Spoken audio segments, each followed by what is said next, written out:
Welcome to Career Tools. Today's topic, staying in touch. Examples. Here we go.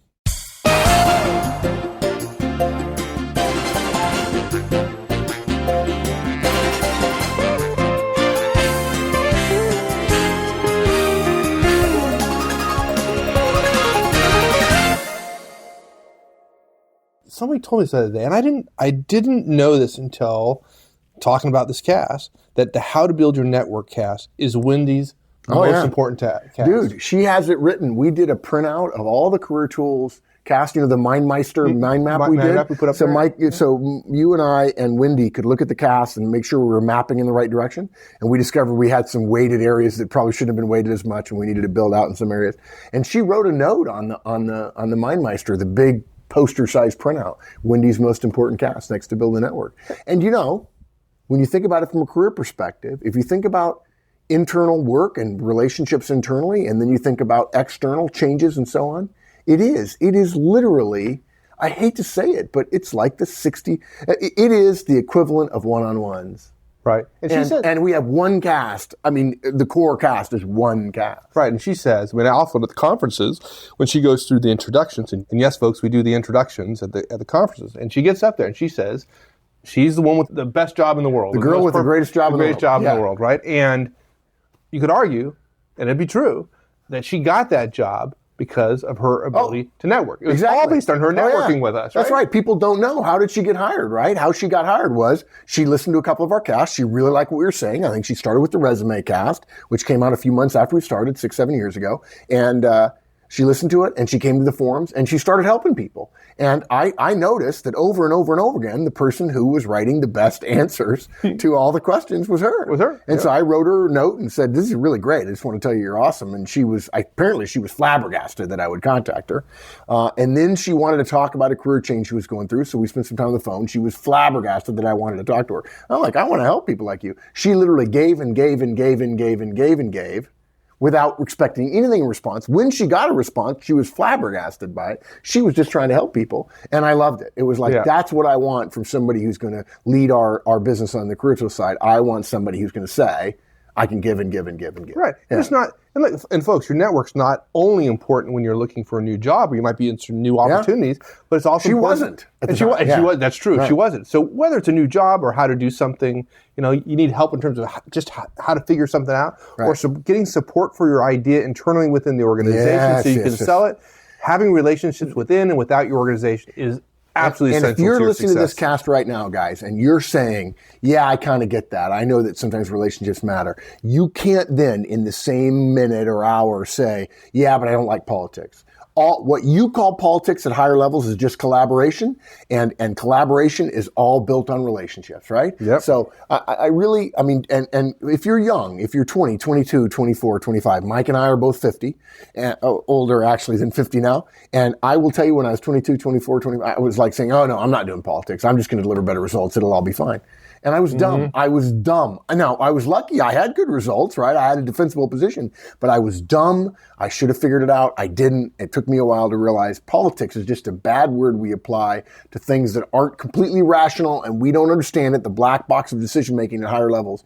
But in fact, people at higher levels don't do stupid things on purpose. They are collaborating and working together, and you can't get everything you want, and you can't go through life believing you're going to get everything you want only your way, or you're going to be thought a true believer and an iconoclast, and nobody's going to want to work with you. You have to be able to work with other people. As the joke goes, when the young person says, I want a job that works with people, all recruiters will secretly want to say, that's good, because all the jobs with dogs and trees in our company are taken. Right? You're going to have to work with people.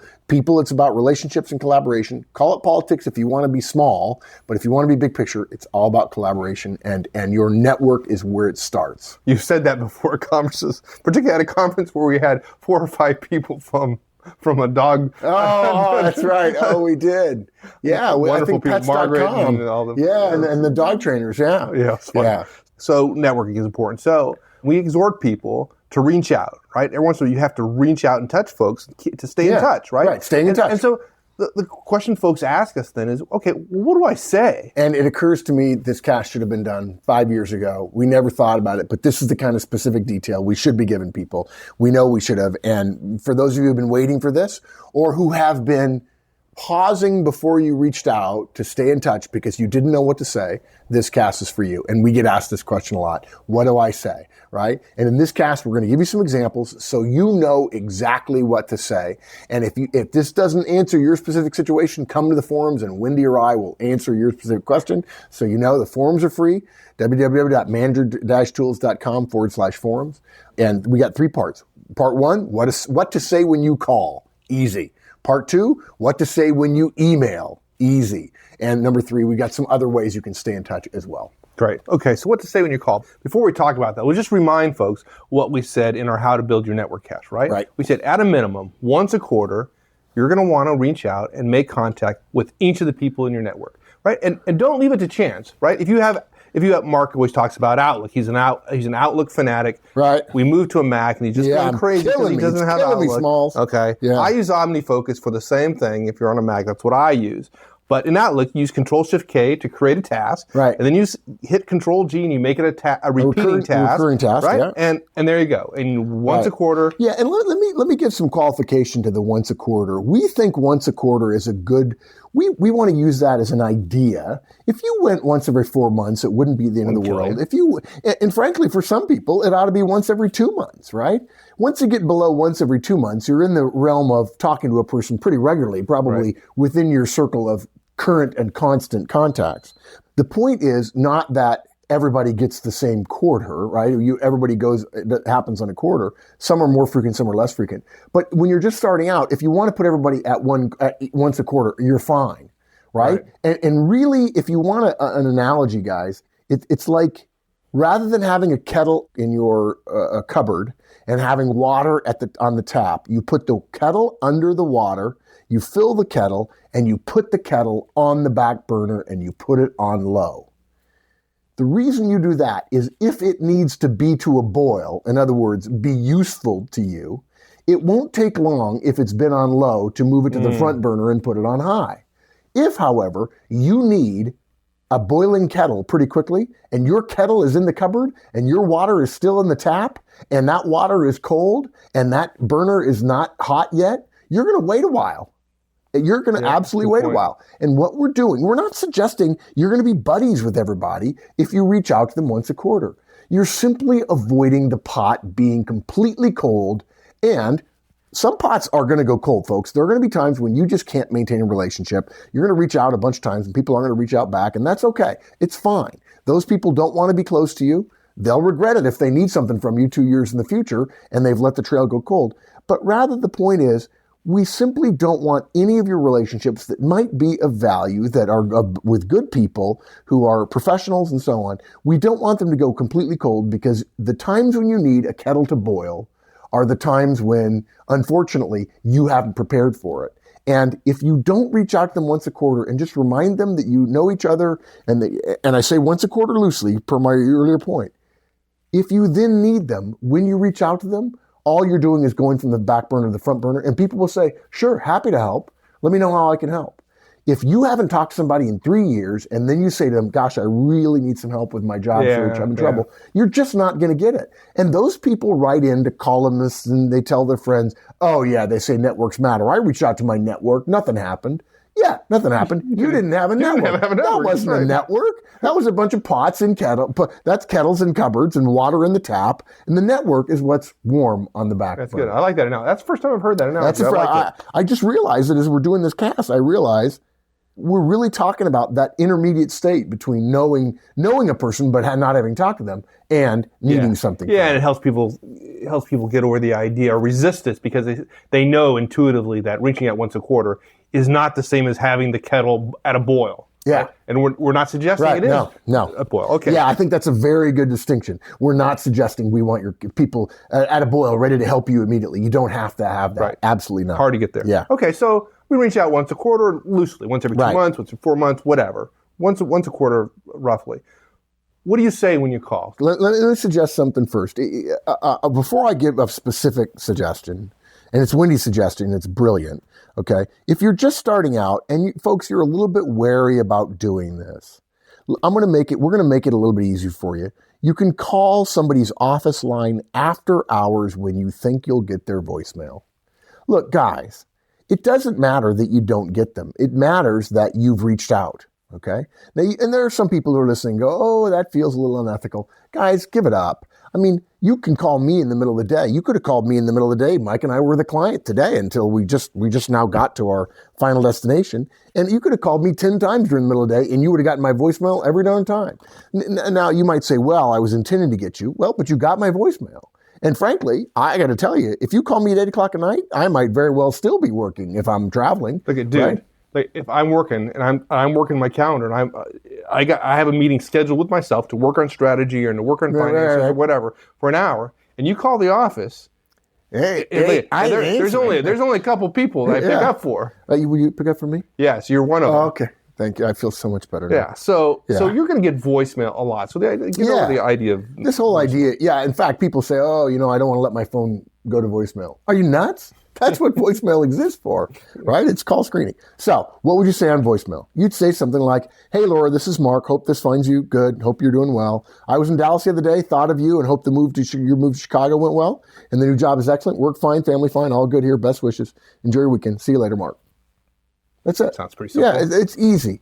It's very breezy. It's very light. And in fact, the moment you start leaving the message, they should know you're going to be short. You're not going to say, hey, Laura, this is Mark. Love to talk to you when you get a minute. And then I'm thinking, wow, how long this is going to be. But if I say, hey, Laura, this is Mark. Hope you're good.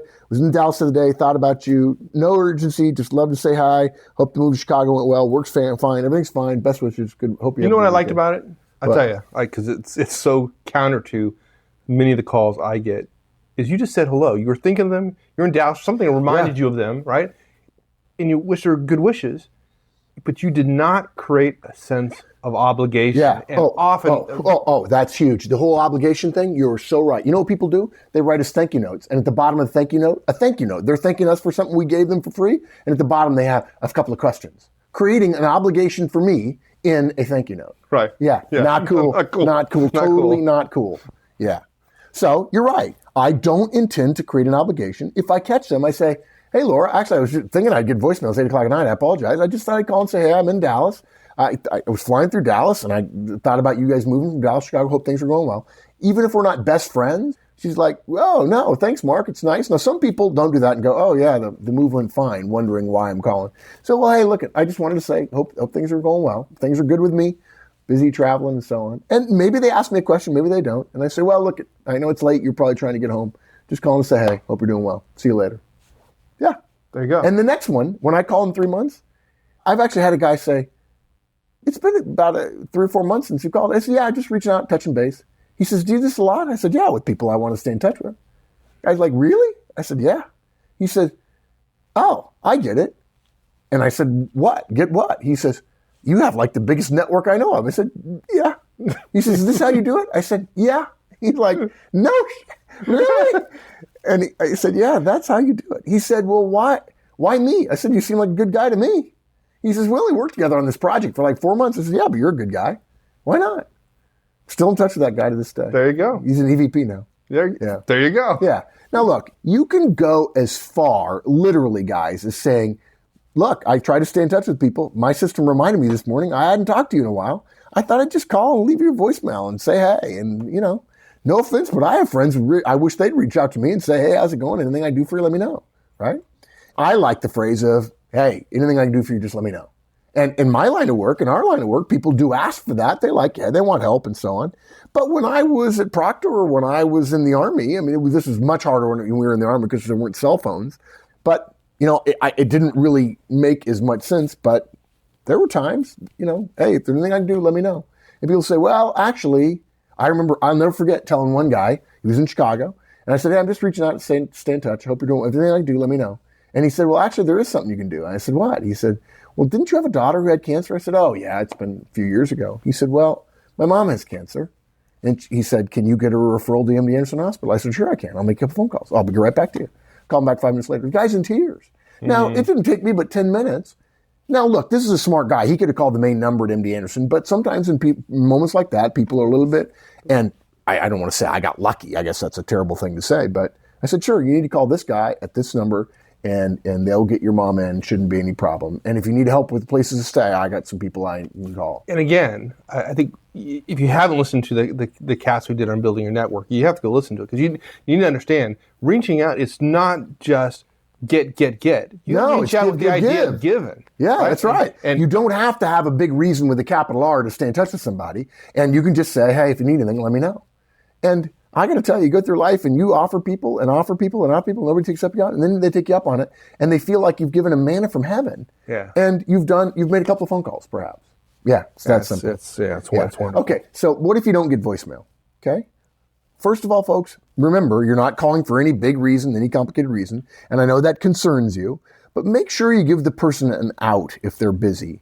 Call towards the end of the day when things are less likely to be tight for them, but still, they may be trying to get home to see their family on time, so you want to give them an opportunity. So it might be, hey, Stephen, Mark Horstman, I was just thinking about our work together at Proctor, thought I'd give you a call to check in. You got a minute? Now, I will tell you, when you say got a minute, people will probably say yes, but then they'll give you a tone of but, because they're wondering whether or not you're asking for something. And in fact, that very statement, what happens next in this call, is why so many of you are afraid to call. Yeah, absolutely. You think Stephen is going to say, Mark, I'm totally busy, I just can't talk. But really, guys, that response is no problem, because you've reached out and they've said, I'm really busy. And I promise you, they feel a little bit guilty about snubbing you in that way. A very small bit of guilt, but they know they did. And you just say, dude, sorry to interrupt, totally no problem. Have a great day. I'll catch up. We'll catch some up another time.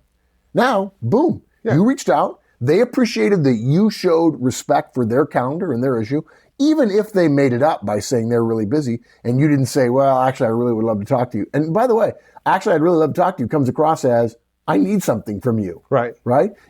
I can't imagine saying, actually, I really need to talk to you, before I'm going to give them $1,000 cash or something, or I have resources for you if you need them in any way, shape, or form. You can't. Right. That wouldn't make any sense. Right? Yeah. Now, if you're worried about then calling again and interrupting again, then just follow up with an email. Right? Dude, you just say, Stephen, so sorry I interrupted you. Just wanted to check in, see how things are going over there. Anything I can do to help in any way, let me know. You have time for a beer, give me a shout. No worries. All best, Mark. Easy. Totally easy. That's your contact with Stephen, with Laura, and you could put Stephen or Laura back in the rotation for your next contact in 3 or 4 or 5 months. Now look, folks, for those of you who are wondering, you can easily, after you do this for a couple of years and they don't respond and you don't get anything, it's easy to say, okay, enough is enough. This person's not interested in me. And that's great. Right, one of the things we talk about in the network cast is stop trying to find the 5 people who can make you rich and only contact those 5, because I'll tell you, everybody else in the world hates you for ignoring them. Well, building your network, you're right. It's some folks, they try to get very precise. Yeah. A lot of precision Rifle about, shots. Who are the 5, like the rifle shots, right? And what we suggest, again, in that other cast about building your network, is reaching out as broad as possible, right? Yep. Going broad. Yep. Okay, exactly. so that's phone. Yeah. What about email? How do we approach email? Look, if your staying in touch time isn't at a convenient time to make phone calls, you send emails. And dudes, I have to tell you, I love the email. Oh man. Now I'm more of a phone person than Mike is. You're more of an email person, but I love email just because it's asynchronous and I can do a lot of it very, very fast. It's also easier for me to do email. Phone is hard work. Most people are kind of not working on the phone. I'm really working when I'm on the phone. I pay attention. I listen to how long. I hate it when people have conference calls on mute and they forget they're on mute. And when they put it back off mute, they're not in the call. Right. I hate that. I mean, I'm in a call. I'm totally in a call. I'm trying to do one thing at a time. And it's really hard to talk to like 500 people who you're trying to build your relationship with.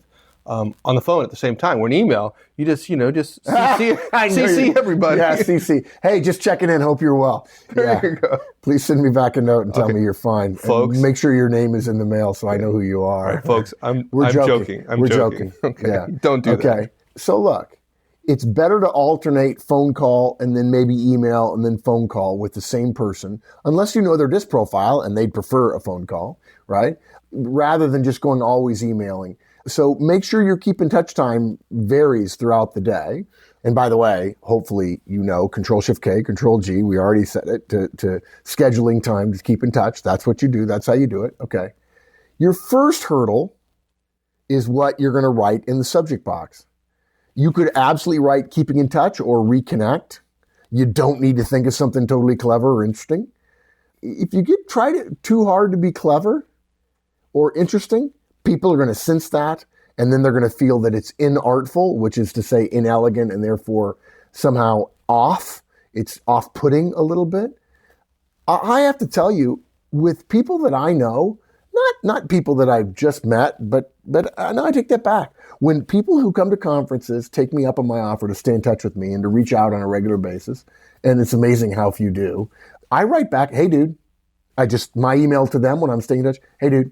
And I say, Robert, hope you're doing well. Thinking about you last week. Hope Spartanburger's doing good. Spartanburger's great. Best wishes. Happy holidays, Mark. That's all. It's just that.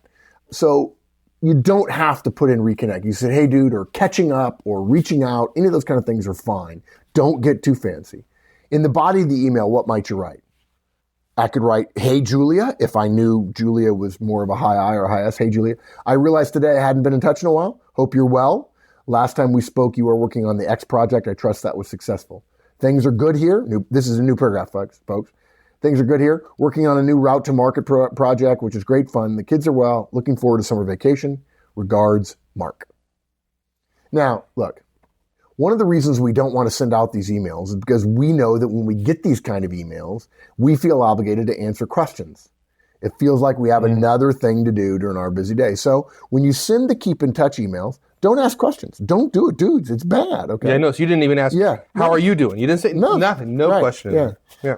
By reducing the burden on the other person, you make it more likely they'll reciprocate and keep in touch. And if I say, hope things are well, send me a note, let me know how you're doing. They might write back, doing good. And they know inherently that's not really answering the mail, but they feel obligated to do it. And now they have a negative obligation associated with you reaching out to them. Not good. Yeah, my experience now, Mark, is that this is like the second worst mistake people make. The first mistake people make is they don't reach out. Yeah, right? yeah. And the second one is just creating this obligation, asking a question. It's just not a good way to go. Yeah. Now, we know that some of you are not comfortable having these conversations. And I have two answers for you. One is, I totally understand. And sometimes you have to do things that are uncomfortable to be effective. And so we're going to ask you to get out of your comfort zone. The other thing I want to say to you is, I don't understand it all. Or put differently, that's fine. You want to stay in your little comfort zone and be comfortable. Fine, great, good for you. Just don't complain to me about your career. Don't. I'm sorry. Your career is results and relationships. And if you're not willing to reach out and connect, the world is not going to be the path to your door because you're uncomfortable reaching out. Darn it, pull your head out of your butt, do it right, reach out. I used to tell people, you can be picky in life as long as you're willing to work hard. If you're going to be picky, you have to work hard in order to earn the money to get the things that you want. You can be lazy in life if you want, and then you're not going to be able to be picky. Picky and lazy don't mix. By the same token, no relationships and high success don't mix. I know of no one who has ever done it. There's no one. Everybody I know who's reached any level of success says, well, I know a lot of people, and I rely on a lot of people, and I trust a lot of people, and they trust me. And so, guys, we know we're asking you to do something uncomfortable, and the good side of the nice side of me, the Mike side of me says, we understand it's uncomfortable, and come to the forums and ask us questions. And the dark side of me says, I don't care, get uncomfortable. If you want to have a significant impact on the world, there are going to be times you're going to have to engage in stuff that's uncomfortable. It's that simple. I respect that you're going to be uncomfortable, but don't tell me you can't do it just because you're uncomfortable, because discomfort is not a reason not to do something. Yeah. Unfortunately. Yeah, unfortunately, right? The people you have to work with are actually people. You and I could be at dinner with our family now, right? And we're not. We're recording a podcast at 6 o'clock at night when everybody else is waiting to go to dinner. Yeah, absolutely. Exactly. Yeah. Okay, so phone, email. Other ways to keep in touch? Oh, yeah, a bunch. Go to industry events. I know people who go to industry events. I'll give you an example. I'll give you not really an industry event, but sort of. Going to the Consumer Electronics Show, or going to the Apple show, or going to some trade show, or even a boat show. And they literally go and they map out where they're going to go to the booths. I'm like, dude, who are you going to meet there? Well, the boat show is probably a bad example. I've never been to a boat show, but who are you going to meet there? Well, I don't know. Well, who else is going? Well, I don't know. Oh, have you sent out an email to some of your friends? Hey, by the way, I'll be at the big industry gig next month. Anybody going? right? Yeah. 3 or 4 people are going to write back, and if they're in your list, why wouldn't you go say, well, a lot of them, you can get a list of everybody who's going to attend, and you might want to look at that list and decide who's important to meet. Yeah. Now, by the way, we've done a podcast on this. If you're interested, if you're going to an industry conference, go to our website, get the podcast on this. And something else, teams that are across the organization. I don't know why people don't want to work on cross-organizational teams. Huge opportunity, guys. And if you're on a cross-organizational team, everybody on that team you ought to be staying in touch with for a year. Even if you're a technical person, the marketing person who probably drives you nuts and you think dresses funny and talks funny and maybe talks like me sometimes, and stay in touch with them. Because sooner or later, you're going to want budget or they're going to need something and you're going to get a chip in the game and you want that. Look, visiting another site or a city where your contacts work or live. If I'm in New York and I'm not going to see Credit Suisse, but I'm seeing another client, I can still reach out to Mark Granger. I say, hey, Mark, I'm in New York. I was thinking of you. Hope things are going well. Right? No problem at all. Right? Yeah, even if you didn't want to build your network, because Mark is a great guy. Yeah, exactly. Yeah. Promotion announcements, success announcements. Write a note back. Reach out to them. Say, hey, congratulations. If you get news about something somebody's working on, right? I mean, I have a bunch of friends in Silicon Valley, and there's always PR stuff coming out. And I send a note saying, hey, saw this from the company. Is that you? And they say, no, it's one of my coworkers. Oh, sounds like things are good. He says, yeah, it's going good here. But if somebody delivered a successul project or got promoted, oh my God. Dude, heard the good news. Well done. Yeah. Well done. Yeah. It's not kissing up. It's just. Yeah. I don't know. There's a whole thing. It's an economy of mistrust that I can't pat you on the back. Yeah, what is that? I mean, I'll tell you guys, I know many of you wouldn't want to talk the way I do, and that's okay. I respect that. But I have to tell you, I don't have any problem. My good friend John Hoffman, for instance, has been very successful. He's a CEO right now of a firm. He was my roommate at West Point. And if I read in the newspaper or, the Mercury News or something like that, San Jose, that his company had a big success, I might very well put in the subject line, dude, with like 10 U's. He would know it was from me. Yeah, sure he would. And he would know what I was writing about. And I said, Hoff, great news. Congratulations to you guys. Well done. You don't have to make it so perfectly formal and correct. And guys, when you send notes to me, you don't have to make them perfectly formal and correct. If you're reaching out to me, you could say, hey, dude, or hi, dude. It's fine with me. Now, if I know you're not that way, I might still do that because that's what I would say to you if I was in the audience right after you got a big award. And I think all of you would see it as a pat on the back, right? So whether you just know me through the podcast or we're friends. So, yeah. Don't discount getting in contact when you need something because you haven't been in touch for a while, okay? Yes, it's much harder to get what you need from a relationship you're allowed to go cold, but favors are not built on top of relationships. Relationships are built on top of favors, okay? So, yes, you want to have a relationship. Yes, you want that kettle on the back burner. And there are times when it's okay to reach out. And if you could reach out and we could help, if somebody can help, they'll be happy to. We recommend you be of the mindset that you are ready to help as well. Didn't Cialdini talk about that in his book about asking a small reciprocity and asking a small favor if somebody is part of building a relationship? Yeah. Here's a way you could do it. So be upfront, right? Hey, Carol, I've been lax in keeping in touch. I apologize for that.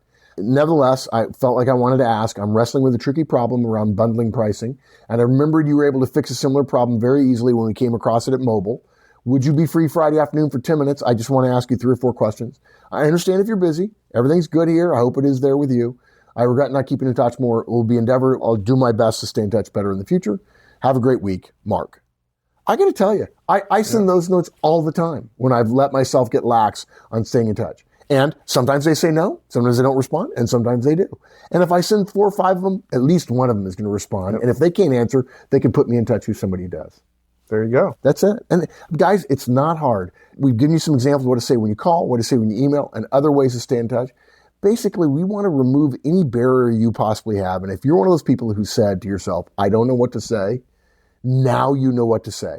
And I know some of you are going to say, well, I didn't like what you said. Okay. You keep building barriers for yourself, and we'll let somebody else take the job that you want at some point. If you want to do it anonymously, come to the forums, ask us about it. Wendy or I will be happy. We'll be there. We'll answer your question. We want to remove the barriers. We believe a great network is one of the essential building blocks of success in your career. Nobody talks about this but us. Nobody hammers this point home repeatedly other than us. However uncomfortable making these calls or sending these emails is, we urge you to do it. People will be far more responsive than you think, and you'll end up being far more successful. Simple. Awesome. Awesome, dude. Thanks, my friend. You bet, buddy. Thanks, everyone. That's it. We'll see you next week. In the meantime, have a great one. So long.